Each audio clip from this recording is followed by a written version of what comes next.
This portrayal of Stagecoach Mary is a betrayal, not only to dark-skinned women in general, but it's a betrayal to Stagecoach Mary. It's a betrayal of her legacy.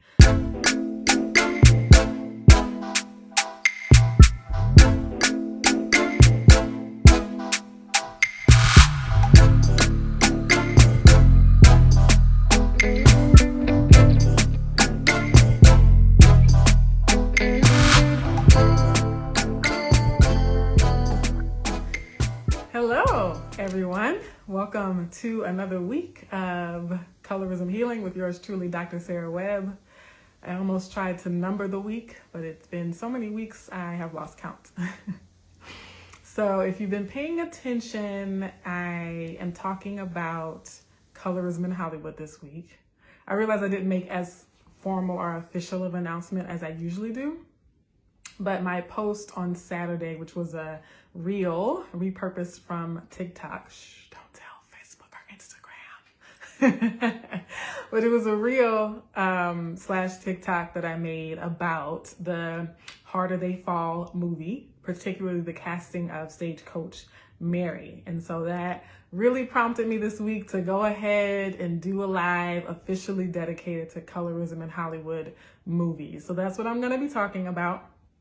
Before I jump in, I'm going to give people some time to join the conversation. And those who are here, please say hello. Let me know where you're watching from in the world today. And let me know how you're feeling. What's the weather like? You know, are you, depending on where you are in the world, you might be getting ready for bed. You might be just getting off work. So let me know how it's going. I do have a few announcements. I forgot. I was thinking about things I wanted to talk about and I forgot. So I'll have to start writing things down. I used to make handwritten notes about announcements that I had. I will say though that I got a trim a couple of weeks ago and I am just loving what it has done to my hair.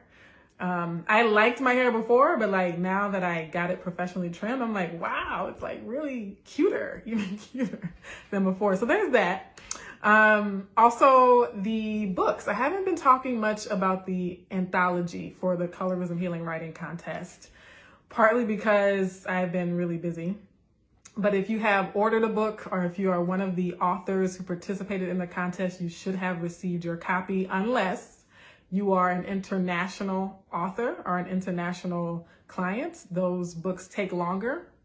And in some instances, there are customs regulations that might prevent me from mailing the book. So we'll have to order it from the marketplace in your particular country. So check in with me, send me an email if you haven't received your book yet, whether you get a free author's copy or whether you purchased copies.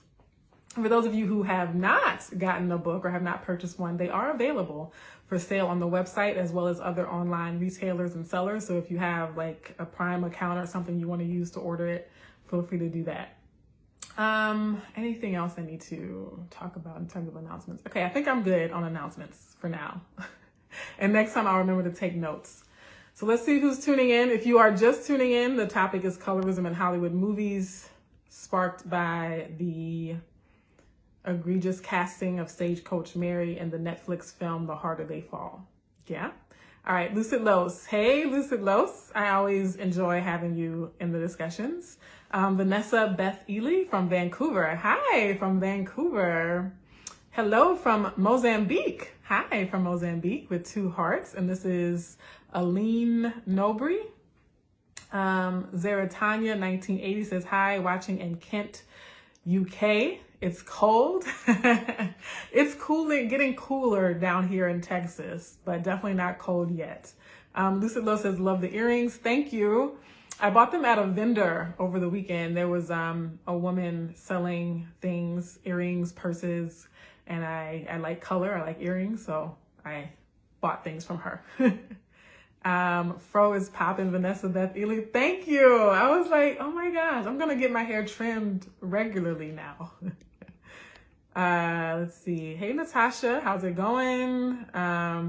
Ray in Atlanta, good to see you always. Sarah Bestwill, how you doing? From sunny and warm Boston. Wow, okay. I don't know if you've ever reported that Boston was sunny, so Congrats on having a sunny day in Boston. I feel like you usually say it's cold or cloudy or rainy or something. So that's great. Dropped Gem. Hello from Houston. I like your screen name too. Dropped Gem. Dropping gems. Black looks good on you too. Thank you. I went through a phase recently where I was wearing like all black. And so this shirt is like a carryover from that wardrobe period. But I like black and it matches the hair. See? So, okay. Elevated Conjure. Hello, what's up? Tuning in from Maryland. It's a great day. Hey, Jendale Crutch. So I kind of want to talk about the current recent news, the recent developments in Hollywood that have inspired this conversation on colorism in Hollywood movies. And then I want to sort of zoom out and talk about colorism in general, right? So I'm going to start explaining why the Stagecoach Mary casting in The Harder They Fall is so problematic, is an instance in and of itself of a pattern of colorism. But then I also want to kind of give you some key takeaways that can apply to any movie, to any film, right? And so my goal, because again, these tend to run long if I don't limit or narrow the scope. My goal is to talk about how colorism shows up in Hollywood, right? So unfortunately, I won't be talking about solutions to that today. You have to stick around and stay tuned for the more strategic, what do we do about it as audience members? What do we do about it as creative people or as actors and actresses?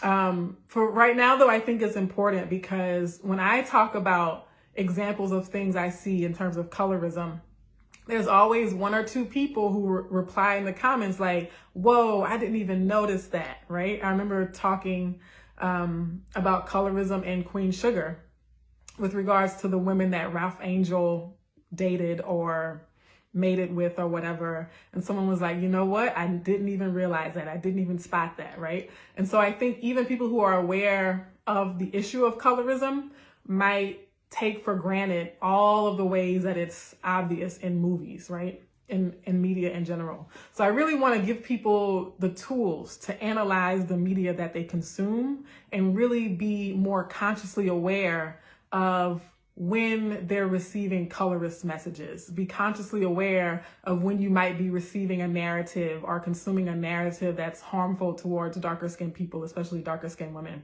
Because I think oftentimes we're so used to seeing such narratives, we're so used to seeing certain types of erasure, and we're so used to seeing certain representations and certain depictions that we kind of consume it unconsciously. We consume things uncritically. And so the goal here is to give people critical language and like a critical thinking framework for consuming any movie or any TV show. So in terms of The Harder They Fall, if you don't know, it's a movie that's coming out on Netflix. It was produced by Jay-Z, who has his own reputation of colorism, right? Has his own reputation of not seeing or valuing darker skinned Black women, right? And so that is already a red flag. When we talk about addressing colorism in the media as, well, we need more Black content creators. We need more Black producers. We need more Black directors and filmmakers. I want to caution people about thinking that just because Black people make it, that it won't be colorist, because Black people made this film. The director was a dark-skinned Black man, right? Jay-Z is a producer, a Black man, right? And even though he might not have been hands-on in the crafting and the art and directing of the film, his opinion, his direction, the buck stopped with him as the money giver, right? And so if the producer doesn't approve of something, if the producer dislikes something, because they control the budget, right? Like they can stop things. But also, again, the director of the film, I don't know who their casting director was per se, but again, the casting director doesn't have the final say. The casting director still has to have this approved and okayed by the director and the producer as well. And transparency, I don't work in Hollywood, never worked in Hollywood, okay? I'm just picking up these things in my study of colorism in the media, right? So that's how I know the little tiny bit that I do know. And so part of what I was saying, and I mentioned this in the TikTok video, is that it's really not, this is an instance of how Black men in particular in the media continue to betray dark-skinned Black women, right? It's a betrayal. And I said this yesterday. My sister thought it was cute. I said this portrayal of Stagecoach Mary is a betrayal, not only to dark-skinned women in general, but it's a betrayal to Stagecoach Mary. It's a betrayal of her legacy and of the life, of the things she had to endure as a dark-skinned woman born into slavery in the United States. It's like egregiously a betrayal to cast someone who in many ways represents the exact opposite of what Stagecoach Mary's life was about and what impacted her. And so when I say that, yes, the actress that they chose, Zazie Beetz, is the exact opposite of what we see in Stagecoach Mary because she's light-skinned. She has light skin. That's the first element. The second element is that she is biracial, right? And so I'm putting those two things separately because one, people in the comments, and I agree with this, right? Like, yes, biracial women continue to be cast in roles portraying women who are not supposed to be biracial, right? But also, it's not just her mixedness as an actress. It's not just Zazie Beetz's mixedness. It's that she's a light-skinned mixed person. Because there are mixed people who have my complexion. There are biracial people who are dark. There are biracial people who have darker skin tones, who have kinkier hair textures. And so it's not just that they're casting biracial women. They're casting a particular kind of biracial women. They continue to cast the lightest skin biracial woman with the straighter hair textures. I am personally related to biracial people. Their mother is Black, my cousins, and their fathers are non-Black, and yet their skin tone is like mine. And so, yes, the conversation around mixed race identity is important, but when we talk about colorism, that's a factor, but it's not even, again, the ultimate goal, right? Because it's always the light-skinned mixed people. They have mixed biracial people who don't read or present as biracial or mixed. And so we also have to remember that in talking about the erasure of non-mixed Black women, it's an erasure by women who have a certain racially ambiguous look, right? Because it's one thing to say, oh, you're casting a biracial woman to play a Black woman who's not mixed race or biracial, but she at least looks like that person, right? There are mixed race people who look like Queen Latifah, who look like Mary J. Blige, right? And so you might be able to justify casting a biracial woman as Mary J. Blige if that biracial woman actually looked dead on to Mary J. Blige. But what we're seeing here in this instance, which is just one case amongst many, countless films and times when this happens, is that the person is both biracial and lighter skinned. And then we talk about futurism and texturism as well. So Zazie Beetz, as a light skinned biracial woman, also has narrower features, a narrow nose. The third thing, so light-skinned biracial, she's also German. I made the error of saying she was British. Someone corrected me on TikTok. It was like, oh, she's actually of German descent. Okay, and so she's playing a person who was born into slavery in the United States. And so this is not exactly related to colorism, but in terms of this specific portrayal of this historic figure, I want to highlight and really lay out for y'all how egregious this casting was, like just how egregious it actually was. And that the actress they chose to portray this story, again, has a extremely different positionality and experience than the person they're playing. So not being a descendant, and I know people are like anti-ADOS or whatever, but I'm saying this because it does matter. So not being a descendant of slavery. And the Stagecoach Mary wasn't just a descendant of slavery. The woman was born into slavery, right? We're not talking about playing me, right? Somebody choosing to play me, a biracial, non-US person playing me, because I didn't actually experience slavery. My ancestors did. But you're portraying someone who actually was born into slavery in the United States. Okay. And then one that a lot of people note, Stagecoach Mary was a heftier woman. Zazie Beetz is extremely thin. So we're talking about Hollywood beauty standards in general. But the fact that again, they have the opportunity to cast women. They have the opportunity to hire actresses that so rarely get to play principal roles in films. And so again, the person that they chose to portray Stagecoach Mary is opposite to her in many ways. The first being light-skinned, second being biracial, third being German, the fourth being skinny, and then the fifth thing is that she is much younger. So Stagecoach Mary was about 60 years old when she became Stagecoach Mary. She didn't earn that title until she was in her 60s, right? And so people have been talking about folks who could have played her instead. It's important to also name like older dark-skinned Black actresses. Somebody talked about Whoopi Goldberg or Viola Davis, right? But even with that, right, we can say, you know, if one of those identity characteristics is a little off, right? So maybe we had a person that fit all four criteria and they were just like short on one, right? Maybe we can say, this is an instance where, you know, yes, it was a younger actress, but they were just like her in every other way. This is the opposite in every way. The opposite in every way, right?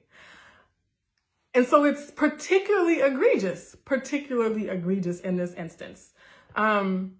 And people have been comparing this to Zoe Saldana's casting in Nina Simone. And you would think that after Zoe Saldana apparently cried and saying how she wished she never took the role, you would think that actresses would kind of take heed, would be more cautious in accepting these roles, right? But it's interesting how in the Nina Simone movie with Zoe Saldana, the filmmakers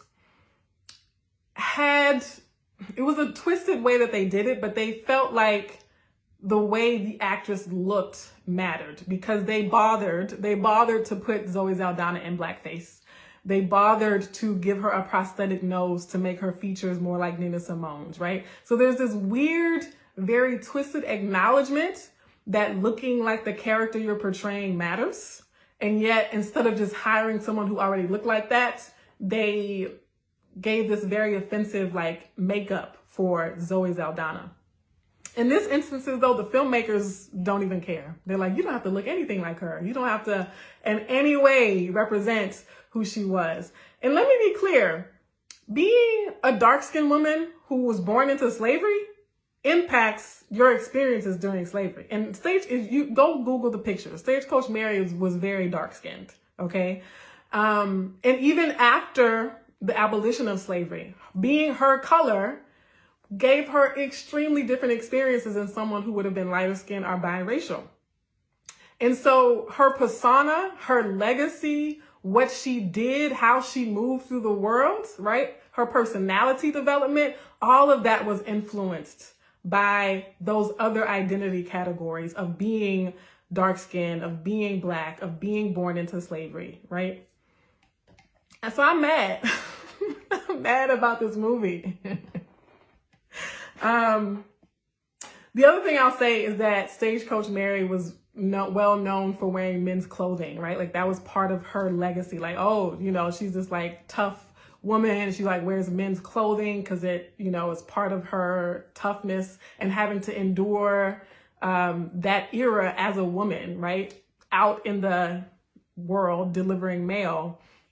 And so there's one particular scene that I used in my reel where the actress in the film is wearing a corset. And so there have been various commentaries about just corsets in general in terms of it was actually a form of like underwear or lingerie during its time. It was an undergarment and not actual clothing. But it's very interesting, again, like what these Black male filmmakers are trying to do with this particular role is appeal to the colorist preferences of other people like them, right? Like they are purposely being colorist and misogynoir and like sexist with this role in particular. And then I'm going to read y'all's comments in a second, I promise, but I just had so much to say. The other thing is that one of the actors in the film, you know, responded to a question in the interview about the Zazie Beetz character and casting. And he talked about how he just wants to see unity and how he wonders how we can be more united and, you know, what we can do to start seeing unity amongst all of us. And I was like, being colorist ain't the way to do it. One. Secondly, you'll notice, because I looked up the cast, and all of the men are dark-skinned. So if you want to say, oh, well, we're doing a colorblind casting and none of the characters' skin tone matters, we're just going to, like, you know, kind of like a Hamilton type of casting, which people say is also colorist, but like, we're going to just, to make a point to talk about unity and, like, you know, make a commentary on race, we're going to, like, do random casting for everybody, right? Then maybe we would be having a different discussion. But it's easy for that male actor to trivialize the casting of Stagecoach Mary because the leading men are very dark-skinned, and all of them are dark-skinned. They're not like, they didn't pick Jesse Williams or Terrence Howard for this movie to play the male roles, right? And so again, for Black actresses, for female actresses in particular, colorism impacts their careers. Dark-skinned men in Hollywood get cast all the time for various roles. And so, yes, this is a particularly egregious phenomenon for its impact on Black African-American women in particular. Woo, okay. I saw a lot of comments coming through. Let's see. Thank you, Sarah Bestwill, for the badge. Thank you, Sophia K. Davis, for purchasing a badge. Thank you, Natasha, for purchasing a badge. And thank you, Jandel Crutch, for purchasing badges this live. Now, let me come back up here and see which of these good comments I missed. I missed a lot. Hey, Sarah from the Mixed Bloom Room. Okay. So, Overcast in Italy. Lucid Low says, I don't even watch Queen Sugar because of that. I saw the series art and it was a no for me automatically. Yeah, I stopped watching Queen Sugar too for various reasons. Jandel Crutch says, yes. Lucid Low says, JC doesn't even value his own flesh and blood. Well, Elevated Conjure says, this portrayal is a betrayal. Yeah, it's a deep one too. I don't know. For me personally, this was like, I don't know what I said. Maybe in a past life, I was Stagecoach Mary's distant cousin or something, because I don't know why this is like making me so angry. They all make me angry, but this one I was like, no, we're going to talk about this. Jandel, right. Biracial folks can be darker. Very bad. Right. Born into slavery. Sarah Bestwill says Netflix and the producers trying to make the character more palatable for the colorist masses. Yeah. And that's only a thing that they do for the women characters. That's the only time they try to, you know, make someone more palatable, right? Thank you, the Litster, for purchasing a badge. Black Knight 06 26.2 says, I am angry with you. Thank you for your passion. Keep pressing forward. Thank you. Yes, collective anger. I think Instagram skipped past some of my comments. Sophia K. Davis says, that's disgraceful. It reminds me of the color chart they use for movies like Notorious, etc. Okay. Straight Out of Compton, Notorious, Colorism in Hollywood. So the Straight Out of Compton casting call, have y'all heard of that? Did y'all hear about that when that came out? How the producers, Black folks making movies now, I'm telling y'all, because people will try to tell you that colorism only happens in Hollywood when white people make the movies. Not the case. Our own people betray us all the time. So Straight Out of Compton, they hired a casting agency. The casting agency said, oh, we want A girls. And they described A girls as being light-skinned with naturally long hair. And B girls were also light-skinned, but they could have weaves and wigs. And then like the C and the D girls could be like brown to dark brown, you know, less attractive, poor, right? And so they were literally ranking, like literally the color hierarchy was explicitly stated in this, right? But again, the male roles, the men actors did not have to subscribe or fall into that color hierarchy. And the Black men making the film support that and condone that. And many of you might have heard Too Short recently came out exposing his colorist beliefs, right? And so, yes, like I'm having a really hard time with my brothers right now. Not the ones watching this live or the ones who follow my page, but like, again, of all my followers, only 10% of them are men, and not all of that 10% are Black men. So let me also add that. So Black brothers, like, y'all continue to betray us. And even if you're not actively spouting colorist things, you're staying silent when colorist things are happening and being said, which is just as much of a betrayal. Okay? Lucid Low says, why do Black people have to be so inclusive all the time, though? No other group has to acknowledge they're Black or darker skinned people, but we have to be sensitive to everyone else's needs before our own. Yeah, that is an expectation. Just like any marginalized group is expected to consider the comfort or the value of more privileged people in general. Let's see. Yes, they bothered. Like, it took effort and funds to do that. Lucid Low says, Zoe Zaldana was walking around saying she doesn't subscribe to race and she doesn't know what it is. Then when she took that role, she started randomly claiming to be Haitian and proud to be Black. Yeah, yep, very interesting.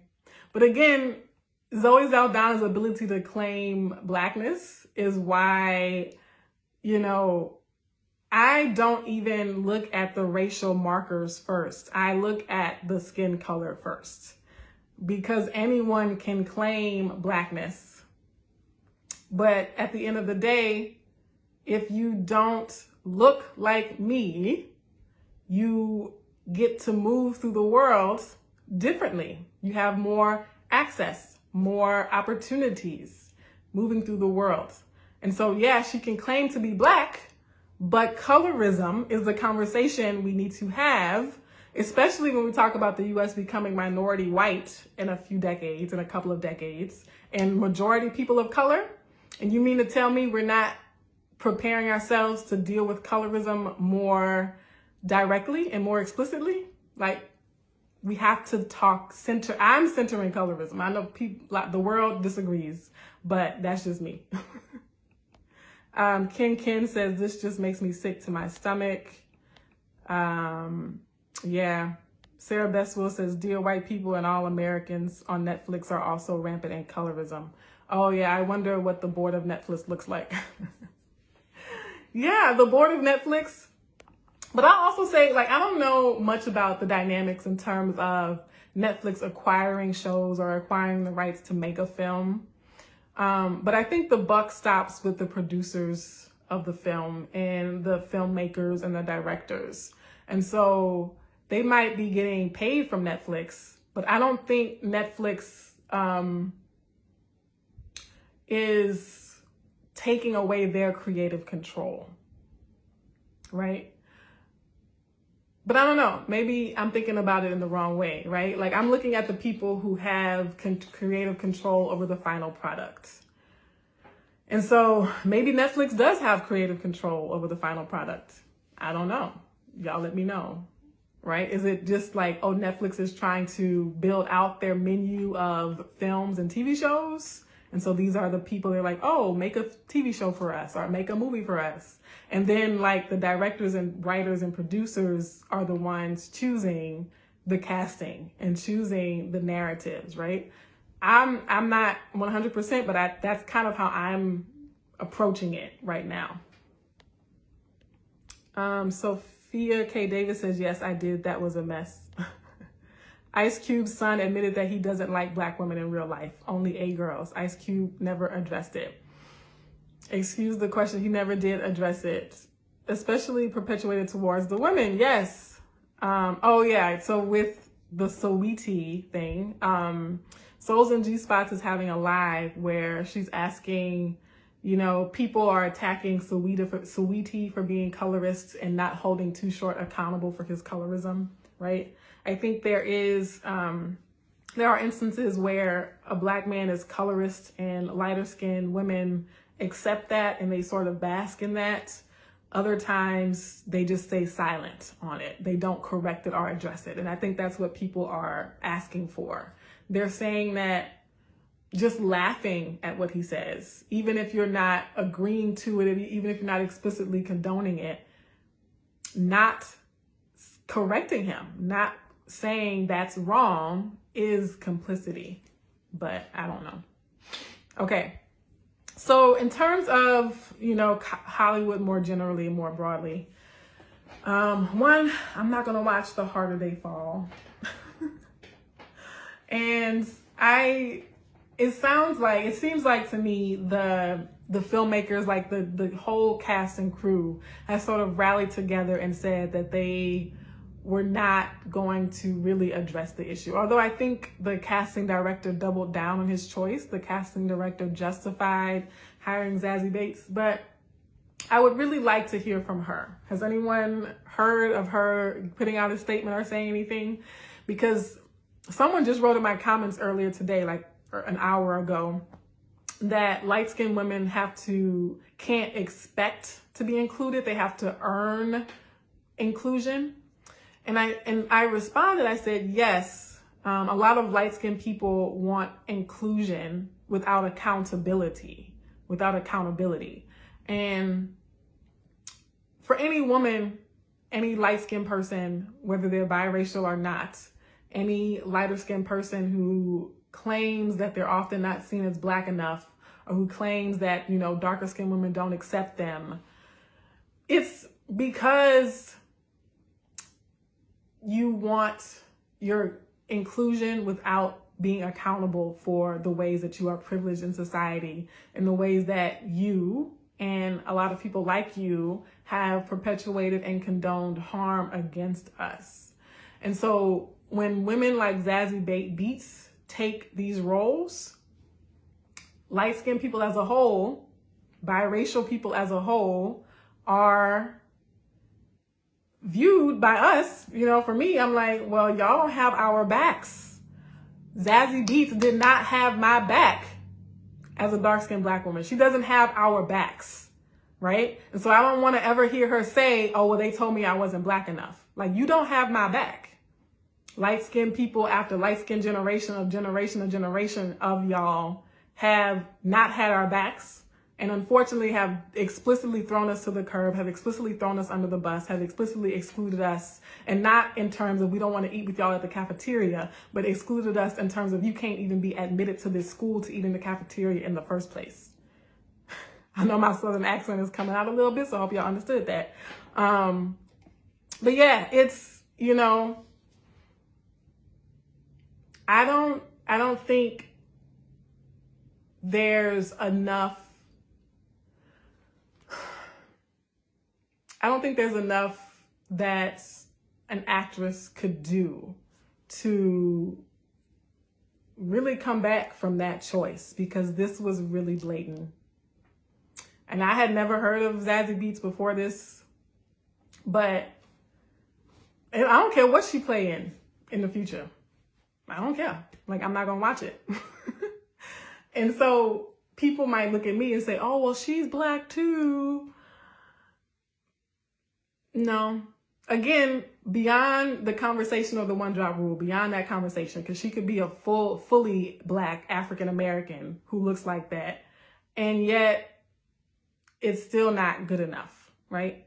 It's still erasure of people who look like Stagecoach Mary. But just 3 more points that I want to make about colorism in Hollywood. And that is, we have to look at who is on screen and who is not. We have to look at how much screen time they actually have. And then we have to look at what roles they are playing when they are on screen. Those 3 things. I'm going to unpack those in a bit, but I want to look at some of these comments. Lucid Lowe's Too Short never said he didn't like dark-skinned women. He said he likes mixed women, who we just said can be dark-skinned. We know what he meant, though, and so did Saweetie. Yeah, but that's the point I'm also making when I mention that mixed people can be dark-skinned. I'm saying that because colorist people have associated light skin with being biracial. They have associated being biracial with being light skin and vice versa. And that's a very, very common myth and very common misconception that people have. And that is why mixed race identity is fetishized, because people assume it's light skinned. If people really thought mixed race people could look like me, they would not equate mixed race with beauty, right? And so the equation of mixed race with mixed babies with cute babies is the connection or the assumption that they're also going to be light skinned with type 2 hair, right? And so, yeah, that's the overlap. The reason why colorist people use mixed race as a proxy for light skin is because they assume those two things are the same. And yeah, and media portrayals of what mixed raceness is adds to that, right? Chantel Alchemist says, I can't stand that was said. I can't stand that was said. Thank you for the badge, Lucid Los. And for all your comments, always. You keep the chat going. Sarah Bestwell says they want inclusion without accountability. Same goes with wanting equality without acknowledgement and reparations. Yeah. See, Chantel Alchemist says, down to the physical positioning of certain shots and who was in the physical center of the shots. It's that small, that minute. Chantel, yes, yes, yes, yes, yes. Can we talk about visual rhetoric for a second? I actually did a consultation with this company who wanted to do a campaign on colorism, and they were talking about images to include on their website and talking about the campaign, right? And I was like, listen, we don't need pictures where the dark-skinned person is in the back. Like, oh, look, there's a dark-skinned person in the picture, but they're like way off in the cut.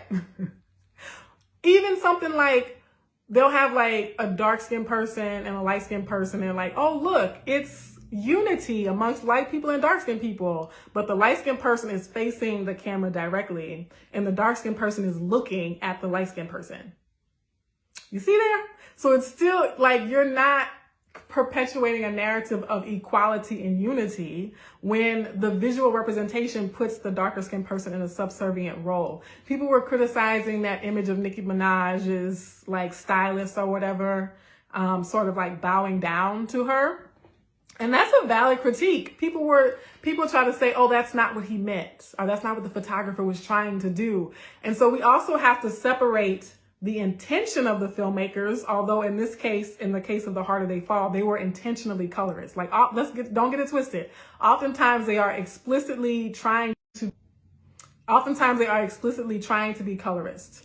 But even if they're not, even if it's a subconscious instance of colorism, what we have to look at is the outcome, the impact of that image, regardless of your intent. The impact of the image you put out perpetuates the narrative of dark-skinned Black women being in subservient positions to light-skinned Black women. And everybody else, to be honest. Dr. Webb could have just any language, always chooses facts. This is from Shrukia of They Are. I do not know how to say screen names, y'all. I apologize. Lucid Low says facts. Latini dad is also fetishized because people assume Latinos are white, are primarily Spaniard and mixed race. Yes, Lucid Low. I remember during the Olympics in Brazil, some Black guys were walking behind me. I was walking home and some Black guys were walking behind me, and they were like, yeah, I want a Brazilian looking chick. And I'm thinking, you just ignorant enough not to know that there's no such thing. There is no such thing as a Brazilian looking chick. Other than the false myths that you have been fed by the white supremacist media, to think that all Brazilians look like Giselle. Is that model Giselle or whatever? Wasn't she Brazilian? I don't know. I don't know these people. But just the lack of awareness, right? The ignorance for people to think that to associate Brazilianness or Latinidad or mixedness with this like pale skin and like green eyes. Even, you know, I was sitting in the barbershop one time. I need to do a segment on how barbershops and beauty shops are not safe spaces for dark-skinned women with 4C hair. I need to do a live on that. But I was sitting in the barbershop one time and they had this woman on screen, racially ambiguous. I don't know if she was white or what, but my barber said, I wonder if that's all her real hair. I wonder if that's all their real hair. Okay. So mind you, my barber is married to a white woman. Okay. Dark-skinned black man though. Okay. And so this other black guy in the barbershop, he said, well, yeah, I bet that's her real hair because she looked kind of mixed or something. She looked mixed with something or whatever. So that's probably her real hair.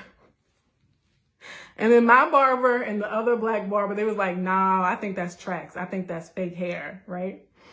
And so the other guy was like, wait, you mean like women of all shades and races and ethnicities wear fake hair too? So the associations and the assumptions of what is black versus what is mixed versus what is white versus what is Latinx or Latinidad, they are all still based on, like, the privileging of those things is based on the assumption that those things are whiter. The privileging of mixed race, the privileging of Latinx identity, the privileging of whatever is based on the assumption that it looks white or that it is mixed with white. Yeah, and I even think, I'm not having a discussion about mixed race identity, but I know too, the default is to assume that people are mixed with white, right? There's a centering of white supremacy in there as well. When you say mixed, when I was growing up, it was always the assumption that it was like mixed with white. All right. Chantel says also, regardless of who is on the board and who are the producers, now that I am learning more about acting, I see so much colorism among other marginalization cloaked as inclusion. It makes me sick. Yeah. That's why I talk about monochromatic diversity a lot too. Monochromatic diversity, because people will say, oh, look, we have a diverse cast. And I'm like, yeah, but they're all the same color. So try again. Try again. Chantel says, but it was what the photographer was trying to do. Colorism is coded too. Yes, it was allowed to stratify systemically so long that now plays out subconsciously so much. It literally makes me sick. Yep. Yep. See, I read y'all's comments because y'all just be on point. I'm bringing people back on my lives again too, by the way. So as I read these like bomb comments and these insightful comments, just know that I got a couple of guests lined up for October and November. So hit me up if you want to come on and like say these things to folks as well. D1 says, keep that man out of your head, sis. Yeah, I think you might be talking about the barbershop people. Only black hair salons are referred to as beauty shops, and I wonder why. Bruh, I mean, like my entire life, going to the hair salon / beauty shop / barbershop, like as a dark-skinned girl with broad features and 4C hair, it was very clear to me that I was not the aesthetic that people were going for. Let me do a separate segment on that. Let me get back to colorism in Hollywood. I'm gonna do a separate segment on that. Strokey of the R says the association is if it's non-black, then it's good hair and light skin. They say that about Erica Mena all the time, and her hair is real too, but she also claimed to be Haitian when the Webb was asking Sarah Sefari about her race. I have no idea who Erica Mena is, y'all. Forgive my ignorance on that point. But your overall message, Lucid Los, is not lost on me.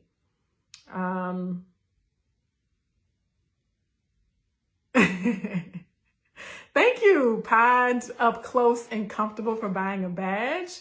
So I have 7 people have bought 7 badges on the live so far today, y'all. Thank you. I need to talk about colorism in Hollywood every week. I'm just kidding. Just Michael G says, I'm so grateful for your platform. I've been learning so much. Thank you.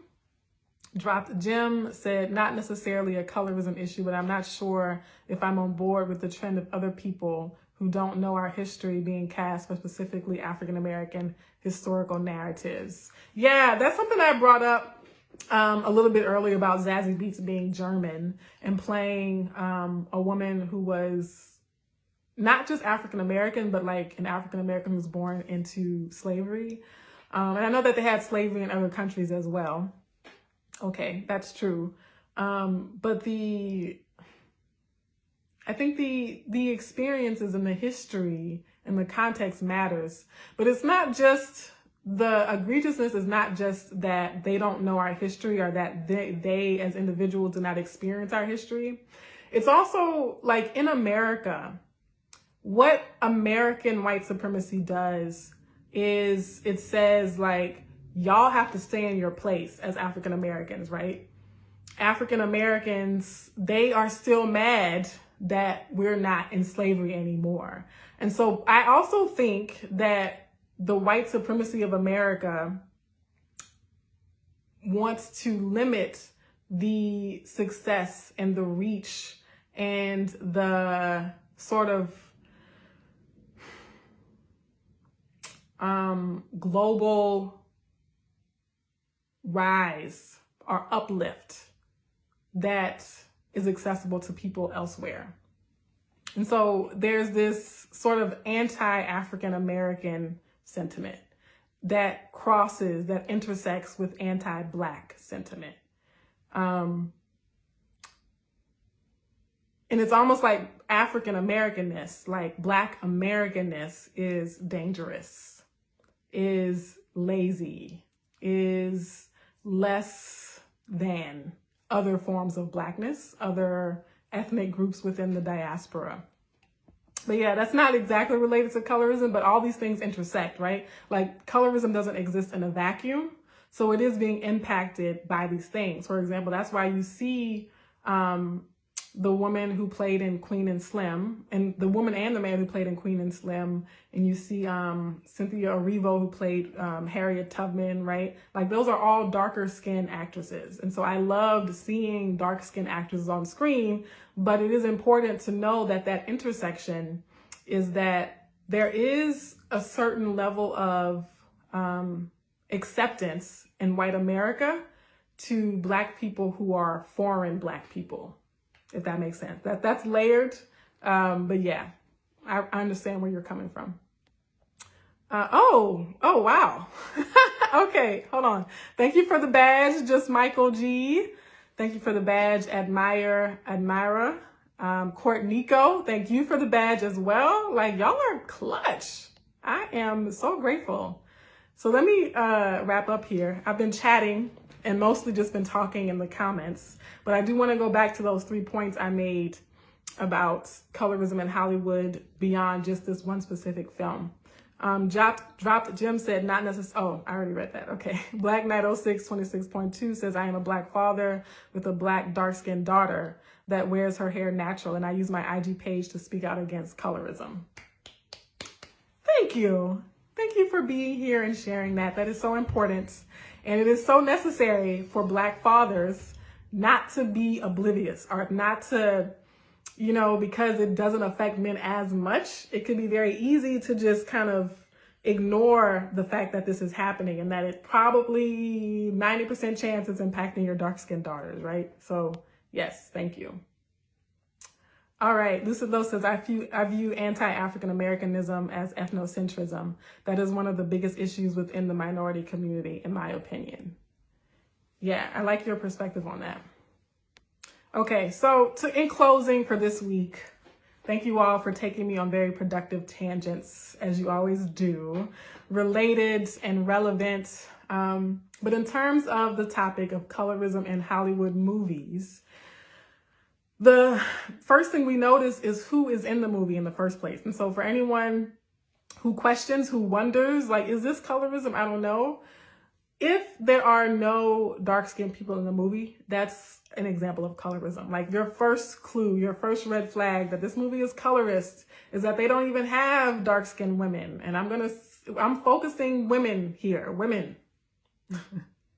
Whether they're trans women, cis women, whatever, women, dark-skinned women not being in movies is a thing, okay?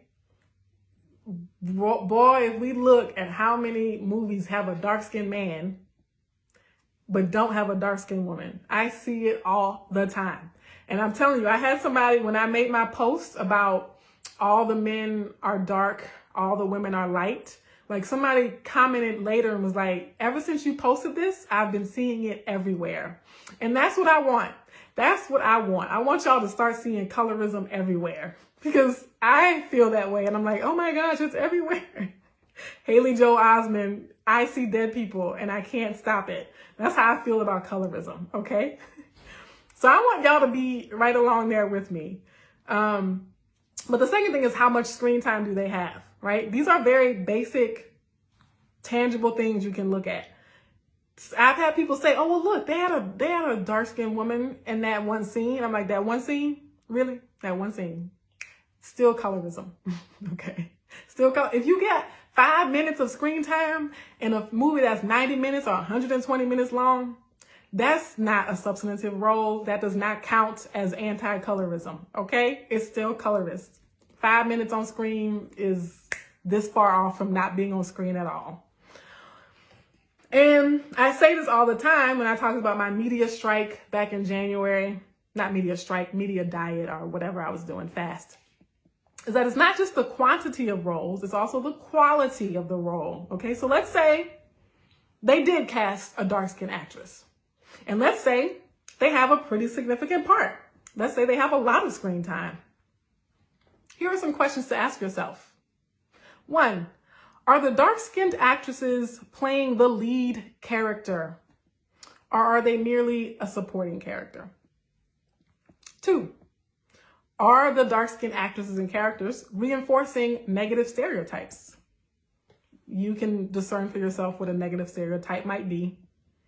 3, are they purely there for comic relief? Are the dark-skinned actresses purely there for comic relief? 4, are they playing the antagonist? Are the dark-skinned actresses playing the villain? Especially towards a light-skinned actress. I've seen movies recently where the other woman, a man, a black man, a dark-skinned black man, is married to a lighter-skinned woman, and his problematic mistress is the dark-skinned woman, or his problematic ex-wife is the dark-skinned woman. So again, we might be in the movie. That's only the first step. The second step is, what kind of narrative are we being portrayed as? Another question, I think I'm on number 5, I don't know. Do they have viable romantic interests? Now, I know people push back when you talk about romantic interests, but it's a thing, okay? Another question, is their purpose in the movie merely to serve other people or to save other people? On my personal Facebook page, I asked the question, how many movies have you seen where someone is risking their life and putting it all on the line to save or rescue a dark-skinned black woman? And people were like, I've never seen a movie where a man or a woman or a community is rallying together to say, oh, we got to go rescue this little dark-skinned black girl from the treacheries of whatever, okay? And the first time that I got angry about this was when Denzel Washington made that movie where he was literally risking his life, fighting the mafia or whatever to save a little blonde-haired white girl. And I remember watching that movie. I was at the movie theater with somebody, I don't know, and saying, it's the narrative. 1, that little white girls with blonde hair deserve to be saved, deserve to be rescued, are the most vulnerable. Perpetuating the narrative that as a black man, we need you to come save us, right? I have never seen a movie where somebody's like, jumping off of buildings and like throwing bombs out of the window and getting shot up to save a black girl or woman, much less a dark-skinned one. Okay, let's be honest, they not even saving the light-skinned girls. So they sure ain't saving the dark-skinned ones with 4C hair, okay? But very often, black women will be portrayed in movies as sacrificing to save other people. Dark-skinned black actresses will be cast in roles where they uplift their troubled son. Dark-skinned black women will be placed in roles where we are the champion best friend for the white writer who's writing her novel, right? And so it's like black women, especially dark-skinned black women, when we're in films, we're either saving ourselves, we have to save ourselves, or we're saving everybody else, okay? Okay, I just got a low battery warning, so that's my cue to wrap it up. Thank y'all for condoning my silliness sometimes. Oh, this is a big one. Are they allowed a happy ending? Again, because sometimes I see movies where I'm like, yes, there's a dark-skinned black woman in the lead role. And then like she has the most tragic ending, i.e. Queen and Slim. I was like, yo, this like visually speaking, like yes, you know, the whole African-American thing, but visually speaking, that was like beautiful, right? Like beautiful representation. But then she gets shot up at the end, right? Like she is murdered at the end. She's not allowed a happy ending as a dark-skinned black woman, right? Okay. Another question, are they complex characters with an interesting story arc? Another question, do they get a lot of close-ups? So Chantel, this goes back to your point about the shots, right? And let me center my own face in the camera right now as I'm talking about this. Y'all gonna see some dark-skinned, big nose, kinky haired faces today, okay? But this goes back to your point about camera angles, lighting, all of that. Do they get close-ups that clearly show their full face? And if so, how often? We're talking about the dark-skinned women in the movies. How often do they get close-ups that show their face as they're speaking? It's the little things, y'all, I'm telling y'all. And actually, I remember this became important to me because one of my grad school colleagues did a film analysis of villains in movies versus superheroes in movies, or versus like the protagonist in movies. And so her study was about how the more you see a person's face on screen, the more empathetic you are to that character, right? And so that's just like neuroscience, all that stuff, right? And so the characters that people had the most empathy for, and that the characters that people were most sympathetic towards, were the ones who had the most screen time and that showed close-ups of their facial expressions, right? So literally humanizing. You can literally humanize people simply by showing a close-up of them smiling, of them smirking, of them rolling their eyes, of them laughing, right? And then the last question, there are many more. I have to go back and read your comments. Is their hair, makeup, and wardrobe well styled, right? And in some instances, you can tell like, oh, they didn't even try to give her great styling as a dark-skinned actress. Like they focused on whoever else in the film, and this dark-skinned actress kind of, they almost seem like, did they make her bring her own wardrobe from home, right? Like they don't even try sometimes to make you look good on camera. So that's like Colorism in Hollywood 101. For my folks who say, like when I talk about it, they say, oh, I didn't even notice that. Like I didn't even record that being a moment of colorism. Like those are some questions you can ask yourself as you're watching TV. And this is important, y'all. Let me read this quote by Malcolm X, because Malcolm X is my soulmate, all right? But he talks about the importance of media. And also Roland Martin talked about this too in the last speech, about how people think media is just entertainment. Like, please, please, please get that out of your head. If you're thinking, oh, it's just a movie. Oh, it's just entertainment. Like, one, it's not. It's propaganda. It is social conditioning. But two, like the literal science behind the sort of hypnotic effect of watching TV, the like actual like TV waves and radio waves, right? That is conditioning. But even then, you're more likely to be conditioned when your guard is down. If you are not actively thinking critically, if you are not actively analyzing what you're looking at, you're that much more susceptible to be brainwashed. And so entertainment is actually the most effective form of brainwashing. Anyway, Malcolm X said in his 1968 speech, or 1965 speech, sorry, this is a science that's called image making. They hold you in check through the science of imagery. They even make you look down upon yourself by giving you a bad image of yourself. Some of our own Black people have eaten this image themselves and digested it until they themselves don't want to live in the Black community. They don't want to be around Black people themselves. It's imagery. They use their ability to create images, and then they use these images that they've created to mislead the people. Okay? So we're not just mad for nothing. Media, magazines, photographs, radio, there has not been any form of media more effective in brainwashing people than movies and TV. Billboards, music, sound like auditory music, they all play a part, but there's nothing more effective in social conditioning than movies and TV shows. And I'm going to do another one on TV shows as well. So those are my final comments for now. If you have to go, you can leave now. I'm going to just close out by reading the comments that people left as I was talking. So if you want to stay for those comments and see how I respond, please do. But just know that I'm pretty much done with the bulk of what I wanted to share ahead of time.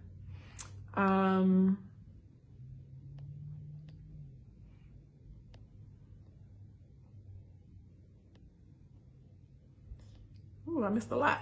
A Time to Kill. That was the Denzel movie. Thank you.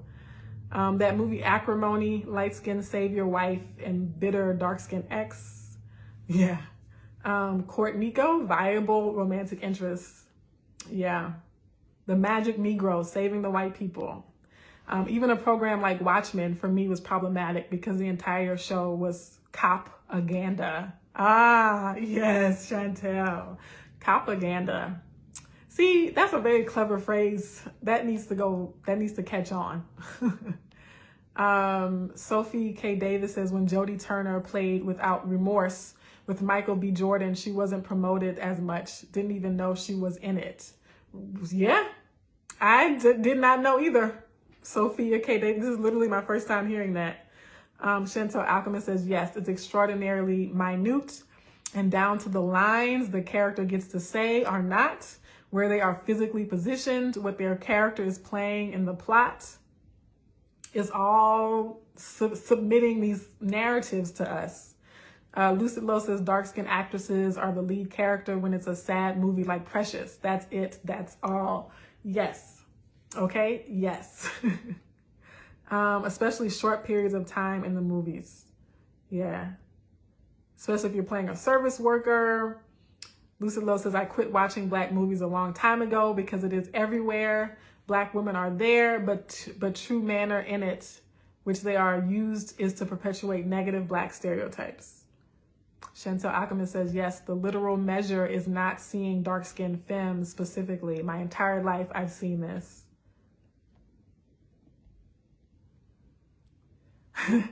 Ty Hal 86 says, always a dark-skinned man, and Lily White /light /bright woman, always. In the Heights. Love your earrings and content. Thank you, Obsidian _ Yeah. And then I have some other comments to get to. Tyler Perry has entered the chat. Oh, I thought she was, oh, okay. I see the sarcasm there. I was like, where Tyler Perry at? Did I make him mad? Chantel Ackerman says, even a program like, oh yeah, I said that. A Time to Kill. Janelle, of course, says, I was saying the same about Law and Order, SVU. Where are the dark-skinned victims of rape? Black men are too busy boycotting movies about homosexuality, though. Lucid Lowe's, the shade. The shade. I love it. Latanya Armore, thank you for buying a badge. Y'all, I mean, I already love y'all, but then y'all like give me tangible support too. And I'm just like, I can't. OMG, watched that the other day. What was the plot of A Time to Kill? A Time to Kill. Yeah, I think that might be one example when a person fought for a dark-skinned child. I think that might be a good example. I'm also thinking about the amount of screen time she had, though. But even, yeah, I don't know. That's tough because of the brutalization of her that had to happen first. Lucid Los replying to Janelle Crutch, you are so right. That is one of my favorite shows. When there are Black people, they are usually dark-skinned and they are prostitutes. Sophia K. Davis says, it was so odd. And the Bollywood version was Indian actors, mostly set in Thailand, I believe. I'm not sure what reference that is. Oh, yeah. The degradation of it. Jody and David. Chantel says she has to go, but thank you for hosting this space because I love acting, but I know I'll have to fight in order to pave my own way. Yeah. I mean, like if y'all keep buying these badges, we might be able to open up our own studio company, our own production company, and our own TV channel. That's like a fantasy I have had, is to like, you know how Oprah Winfrey had her own network? Like I want my own everything, to be able to just make and cast and hire all the dark-skinned women. Because when we talk about the dark-skinned women who have visibility in Hollywood, one other thing I say, and this is again could be saved for another live, is that they are not making children's content. So I think about Black girls, dark-skinned Black girls. Like when I was growing up, I wasn't watching movies like Queen and Slim. I wasn't going to watch Queen Sugar. I was watching, you know, things made for children. And so in the arena of children's media, the colorism is even worse. Like we don't have Lupitas and Viola Davises and Whoopi Goldbergs, you know, in children's media. And so that's my fantasy. Y'all help me attract it. Like y'all help me manifest a studio network or something so we can make these things and get them out to people who need to see them. Obsidian says it's definitely programming and indoctrination.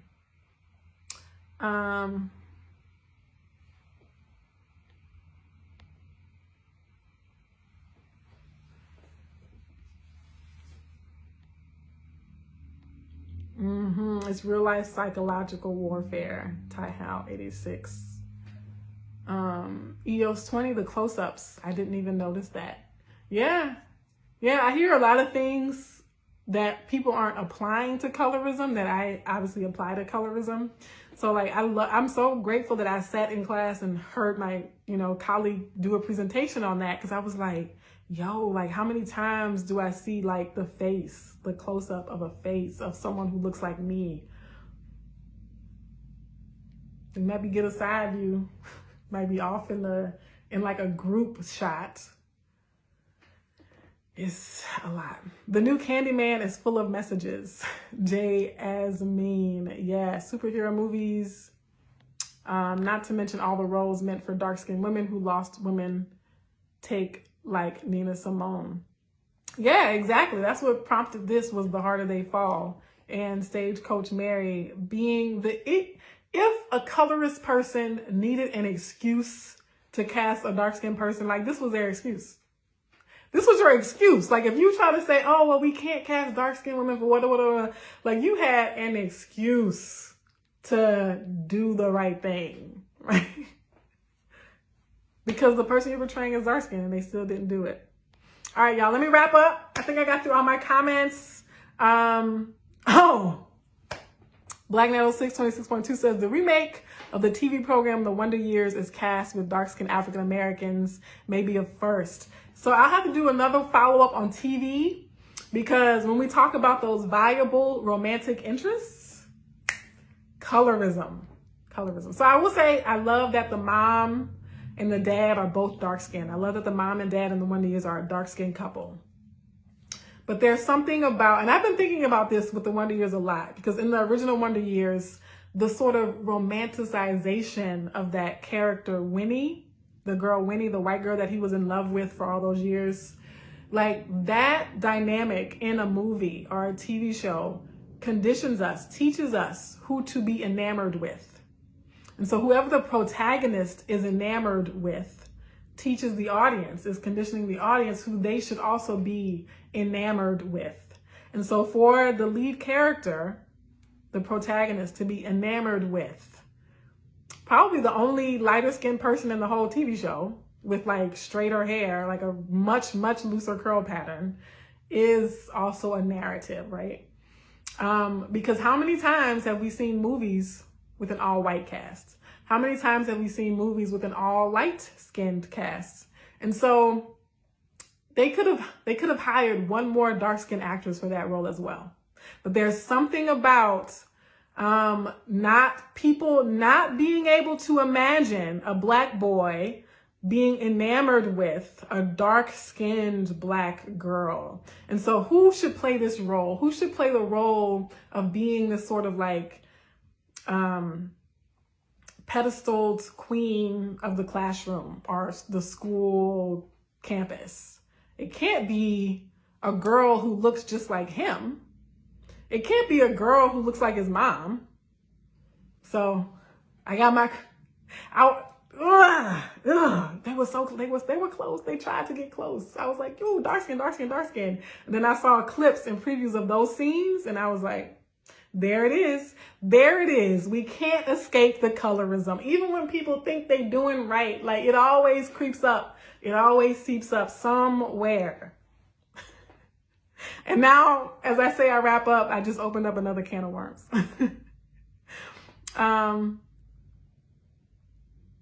Power is a master at casting non-black love interests. Everyone is pretending this isn't the case. I know, Lucy Lowe's, and that's why I never watch it. I never watch Power. And someone said that even the dark-skinned love interests, like even their portrayal is sort of demeaning and it's kind of dehumanizing the way they portray the dark-skinned women who are love interests. I haven't seen it, so I'm going based on people's analysis. But yeah. Colorist says there will be a new movie coming out with 3 dark-skinned women movie stars, Viola, Lupita, and the James Bond lady. It's called The Woman King. Okay, thank you, colorist. I'm gonna look out for that. You said I'm already nervous.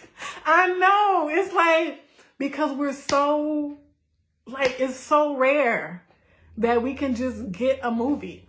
You know what I mean? And so like even my example with the Wonder Years, it's like constantly disappointed by something, right? And again, I'm hyper vigilant. I don't know, maybe sometimes if I could just turn it off and just be like, it would be an otherwise decent movie if I could just turn off my colorism lens. If I could just like get rid of my colorism filter, like I might be able to enjoy more movies. All right. Okay. All right. I'm done. I'm out. No more. I quit for this week. I'll be back next week though. Love y'all so much. Thank you for sticking in there with me. Thank you for hanging in there with me to the end. I love how there are still 16 people watching even as I'm saying goodbye. Just love y'all so much. I do not take for granted that you spend time with me on these lives or watching the recording. And I wish I could meet all of you in person and hug you if you do hugs. If you don't do hugs, we can wave or do a handshake, whatever. But just know that that's, you know, the level of respect that I have for you is really high. So thank you. Bye. Listen, says you should stay. I know, somebody said I should do like a Zoom meeting. I should do like an open Zoom meeting where like anyone who wants to just like hang out, not me teaching, but like just listening and like having a conversation. Yeah. And I was talking about doing a world tour where I just go visit y'all in all of y'all's hometowns and like have coffee with y'all. maybe someday. All right. Bye. See y'all next week. Oh, I do a podcast, but it's the same as this. My podcast is just the audio recording of what I'm saying now. So it's not anything different. All right. Bye.